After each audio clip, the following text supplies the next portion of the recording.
Hello बच्चों, आज हम उपन्यास नया रास्ता, जिसकी लेखिका सुषमा अग्रवाल हैं, के अध्याय 5 के प्रश्नोत्तर भाग को देखेंगे।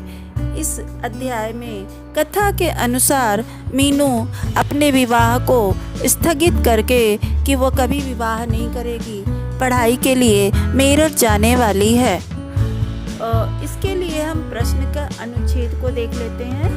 अनुच्छेद है, 15 दिन ही तो रह गए थे उसके जाने में, कैसे रहेगी वह हॉस्टल में। कल्पना मात्र से ही वह सिहर उठती थी। इस कथा में मीनू ने एक डिसीज़न लिया है, एक फैसला लिया है कि अब वह विवाह बिल्कुल भी नहीं करेगी। अब वह पढ़ाई करके एक सफल वकील बनेगी और समाज में एक अपना रुतबा, अपना नाम बनाएगी। अब हम प्रश्न की ओर देख लेते हैं।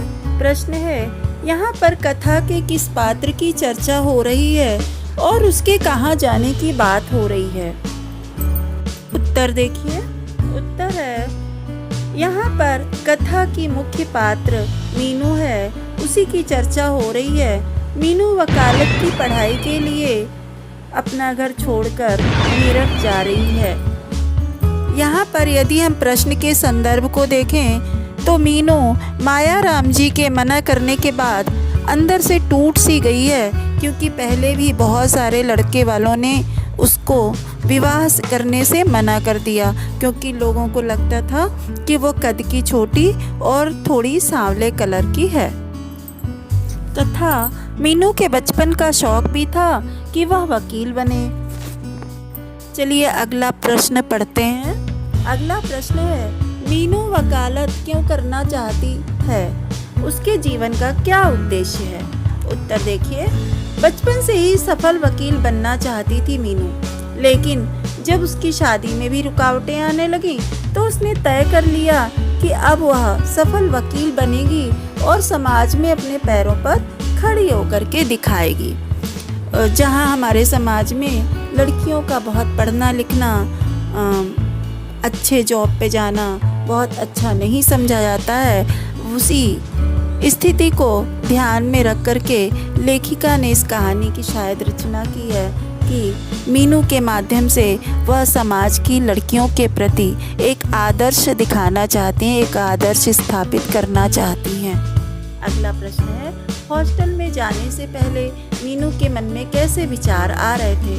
उत्तर देखिए। हॉस्टल जाने से पहले मीनू बहुत ही घबरा रही थी, क्योंकि उसे लग रहा था कि वह अपने परिवार से दूर चली जाएगी। स्थान भी नया है, वहाँ कोई भी अपना नहीं होगा।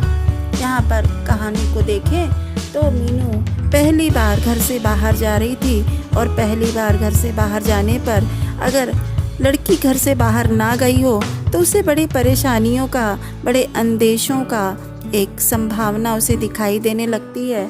ऐसा ही कुछ मीनू के साथ भी हो रहा था, क्योंकि वो पहले कभी भी अकेले कहीं नहीं रही थी। इस कारण से जब माता पिता ने हॉस्टल जाने के लिए उसकी बात को मान लिया, तो फिर उसने उसके मन में बहुत सारे विचार आ रहे थे। अगला प्रश्न देखिए। हॉस्टल भेजने से पहले माँ ने मीनू के लिए क्या क्या तैयारियां की। उत्तर देखिए।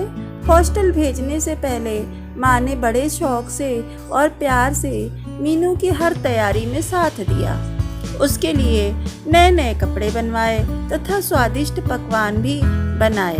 अगर हम कथा को देखें तो यहाँ पर कहा जा सकता है कि माँ को ये लगने लगा कि बेटी अब हमसे दूर जा रही है और काफ़ी दिनों के लिए जा रही है। इस कारण से माँ के अंदर एक ममता सा उमड़ पड़ा, और जिसके कारण उन्होंने मीनू की तैयारियों में तथा उसे बहुत सारी चीज़ों को खिलाने में, कि अब शायद बेटी को बहुत दिनों बाद घर का खाना या पकवान नसीब होगा, इसलिए वे उसके लिए ये सारी व्यवस्थाएं कर रही थीं।